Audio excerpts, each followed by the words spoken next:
हुकूमत इमरान खान को गिरफ्तार करने का शौक पूरा कर ले। रहनुमा पीटीआई फवाद चौधरी का चैलेंज। बोल न्यूज से गुफ्तगू में कहा कि कप्तान को गिरफ्तार करेंगे तो पाकिस्तान जेल भरो तहरीक के लिए तैयार बैठा है।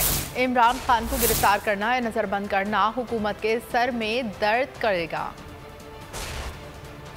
इमरान खान साहब की गिरफ्तारी जो है या हाउस अरेस्ट करना, ये पार्ट ऑफ पॉलिटिक्स है। ये हुकूमत इससे शौक पूरा कर ले। हकीकत ये है कि पाकिस्तान के लोग जो हैं वो इस वक्त गेयर अप हो चुके हैं एक बहुत बड़े हकीकी मार्च के लिए, और अगर इमरान खान को गिरफ्तार किया जाता है, हाउस अरेस्ट किया जाता है, तो वो मजीद इस हुकूमत के दर्द सर में इजाफा ही करेगा। उसका कोई फायदा नहीं होने वाला। चाहे हमारी हिकमत अमली हो ना हो, लोग जिस तरह से बाहर निकले हैं बगैर किसी लीडरशिप के बाहर निकले हैं, और अगर इमरान खान को ये गिरफ्तार करेंगे तो पूरा पाकिस्तान जो है वो इस वक्त तैयार बैठा हुआ है जेल भरो तहरीक के लिए। मंजिल, रास्ता, जज्बा, भयानक सच्चाई से हटाए पर्दे और तोड़ डाली झूठ की बेड़ियां।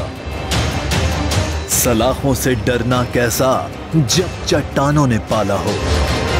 इमरान खान बोल के साथ जुम्मे से इतवार रात 10 बजे सिर्फ बोल न्यूज पर।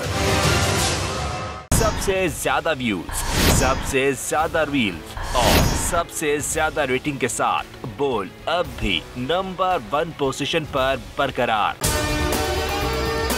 और अगर आपको हमारी ये वीडियो पसंद आई है तो लाइक पर क्लिक कीजिए, सब्सक्राइब करें और बेल दबाएं ताकि कोई खबर रह न जाए।